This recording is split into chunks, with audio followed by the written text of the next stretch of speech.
Manga বা anime, এই নামগুলো শোনার পরে আমাদের সর্বপ্রথম মনে পড়ে জাপানের কথা। পৃথিবীর অন্যান্য কান্ট্রিতে যেখানে আমরা গল্পের বইকে কমিক বুকস বলে থাকি এবং অ্যানিমেটেড সিরিজগুলোকে কার্টুন বলে থাকি, সেখানে জাপানে কমিক বুকসকে বলা হয় মাঙ্গা এবং কার্টুনকে বলা হয় অ্যানিমে। এবং এটার মূল কারণ হচ্ছে জাপানিজ মাঙ্গা এবং অ্যানিমে পুরো বিশ্বের কার্টুন এবং কমিক বুকসগুলোর থেকেও একদমই আলাদা। মাঙ্গা এবং অ্যানিমে একদম ছোট বয়সের ছেলে থেকে শুরু করে একদম বড় সবাই দেখতে পারে বা পড়তে পারে। মাঙ্গা এবং অ্যানিমেতে রয়েছে হাজারো জনরা। যদি বাংলায় বলি তাহলে ধরন, যেমন অ্যাকশন, ফিকশন, ড্রামা থেকে শুরু করে আরো অনেক জনরা এক্সিস্ট করে জাপানের এই মাঙ্গা এবং অ্যানিমেতে। এই মাঙ্গা এবং অ্যানিমে জাপান বাদেও পৃথিবীতে এতটাই পপুলার যে পৃথিবীর বাকি দেশগুলোর কার্টুন বা কমিক্সের থেকেও মাঙ্গা এবং অ্যানিমের চাহিদা অনেক বেশি।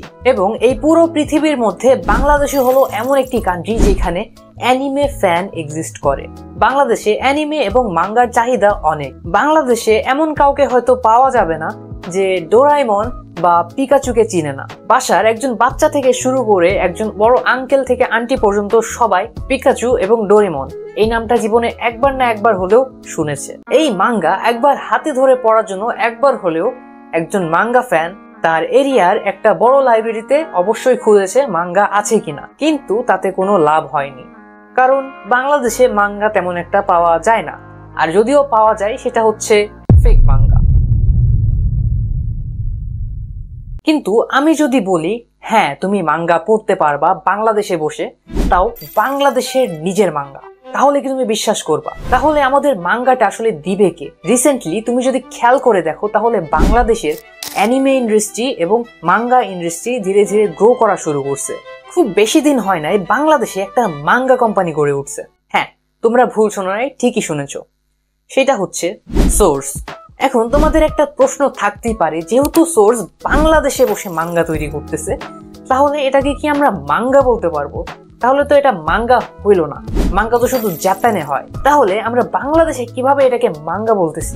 সোর্সের প্যারেন্ট কোম্পানি হচ্ছে ফোরনেট বা ফোরনেটশা। এটি একটি জাপানিজ মাঙ্গা বুক বাইন্ডিং কোম্পানি এবং এই কোম্পানির একটা বড় ক্লায়েন্ট হচ্ছে কুডেনশা, যারা attack on Titan, fire force, Eden জিরোর মতো অ্যানিমের ইংলিশ পাবলিশার হিসেবে কাজ করে। সোর্সের সিইও কোনোসুকে তাকাহাশি, তিনি একজন জাপানিজ। তিনি বাংলাদেশের আরো 4 জনকে নিয়ে মোট 5 জন মিলে সোর্সকে তৈরি করেছেন। সোর্স সর্বপ্রথম বাংলাদেশে আসে 2023 সালে। এবং আরেকটি অবাক করা বিষয় হচ্ছে ফোরনেটশার সিইও কোনোসুকে তাকাহাশির বাবা। কোনোসুকে তাকাহাশি সান বাংলাদেশকে এতটাই পছন্দ করেন যে তিনি বাংলাদেশে একটা মাঙ্গা পাবলিশিং কোম্পানি তৈরি করেছেন। তিনি এটা নোটিস করেছিলেন যে বাংলাদেশে অ্যানিমে ফ্যান তো আছে কিন্তু মাঙ্গা বা অ্যানিমে নাই, তাই তিনি বাংলাদেশের প্রথম অফিসিয়াল জাপানিজ মাঙ্গা কোম্পানি খোলেন। যেহেতু এগুলোকে মাঙ্গা বলে দাবি করা হইতেছে, তাই এই বইগুলো ঠিক মাঙ্গার মতোই উল্টা দিক থেকে পড়তে হয়। হ্যাঁ, মাঙ্গাকে উল্টা দিক থেকে পড়তে হয়, তাই বাংলাদেশ থেকে তারা যে মাঙ্গাগুলো তৈরি করতেছে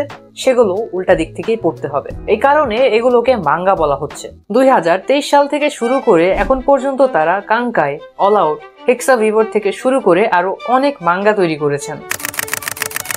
যেহেতু বাংলাদেশের মাঙ্গার একটি ভলিউমের দাম অনেক বেশি হয়ে থাকে, তাই সোর্স বাংলাদেশের কথা মাথায় রেখে বাংলাদেশে লঞ্চ করতে চলেছে ওয়ার্ল্ডের ফার্স্ট স্লাইসড মাঙ্গা, যেগুলো 3টা স্লাইস একটি ভলিউমের সমান, আর প্রতিটা স্লাইসের দাম 99 টাকা। তোমরা যদি এই মাঙ্গাগুলো কিনতে চাও তাহলে খুব সহজেই আমার ডিসক্রিপশনে দেওয়া রকমারি লিঙ্ক থেকে এই মাঙ্গাগুলো তোমরা কিনতে পারবা খুবই কম দামে। তো যেহেতু বাংলাদেশের মাঙ্গা, আমি নিজে এই মাঙ্গাগুলো পড়েছি এবং এই মাঙ্গাগুলোর রিভিউ আমি খুব জলদি দিব, তাই চ্যানেলটা সাবস্ক্রাইব করে রাখো, তুমিও হতে পারবে একজন মাঙ্গা আর্টিস্ট। ফায়ারওয়ার্কস। এখন তোমাদের প্রশ্ন থাকতেই পারে ফায়ারওয়ার্কস কি? ফায়ারওয়ার্কস হলো এমন একটি প্ল্যাটফর্ম যেখানে আর্ট কন্টেস্ট হয় এবং এই আর্ট কন্টেস্টের মাধ্যমে তোমাদের কয়েকটা ধাপে সিলেক্ট করা হবে। তোমাদের মধ্যে কেউ হয়তো স্টোরি বিল্ডিং এর দিক থেকে দক্ষ, আবার কেউ হয়তো আর্টের দিক থেকে দক্ষ। তাই ফায়ারওয়ার্কস কন্টেস্টে যারা জয়েন করবে তাদেরকে কয়েকটা ভাগে ভাগ করা হবে। তারা যেই কাজে দক্ষ তাদেরকে সেই কাজ দেওয়া হবে এবং ধীরে ধীরে তাদের যোগ্যতা অনুযায়ী তারা যদি প্রত্যেকটা স্টেজ পার করে ফেলে, একজন মাঙ্গাকা হওয়ার জন্য কোয়ালিফাইড হয়ে যায়, তারপরে সোর্স নিজেই তার মাঙ্গাকে পাবলিশ করবে এবং সেটি হবে তার নিজের ফিজিক্যাল মাঙ্গা। কিন্তু এটা শুনতে যতটা সহজ মনে হইতেছে এটা এতটাও সহজ না এবং এর জন্য তোমাদের লাগবে হার্ডওয়ার্ক এবং ট্যালেন্ট। কিন্তু ভিডিওটা শেষ করার আগে আমি যদি তোমাদের বলি বাংলাদেশে অ্যানিমে সিরিজ আসতে আর দেরি নেই, এখন তোমাদের প্রশ্ন থাকতেই পারে সেটা কিভাবে। তো দেখো, যেহেতু বাংলাদেশে অলরেডি মাঙ্গা চলে আসছে, একটা অ্যানিমে তৈরি হওয়ার আগে জাপানে প্রথমে সেই অ্যানিমেটার মাঙ্গা তৈরি হয় এবং সেই মাঙ্গাটাকে আরো প্রমোট করার জন্য সেই মাঙ্গার অ্যানিমে তৈরি করা হয়। যেহেতু সোর্স একটা জাপানিজ কোম্পানি যেটা বাংলাদেশে খোলা হয়েছে, তারা এখানে মাঙ্গা পাবলিশ করতেছে। মনে করো এই মাঙ্গাগুলোর চাহিদা একসময় বেড়ে গেল এবং এটা এমন এক পর্যায়ে গেল সেটার জন্য সেই মাঙ্গার একটা অ্যানিমে সিরিজ তৈরি হইতেছে, তাও বাংলাদেশে অফিসিয়ালি। কেমন লাগবে তোমাদের? আশা করি মজাই লাগবে এবং সেটা পসিবল করা সম্ভব যদি তোমরা সাথে থাকো।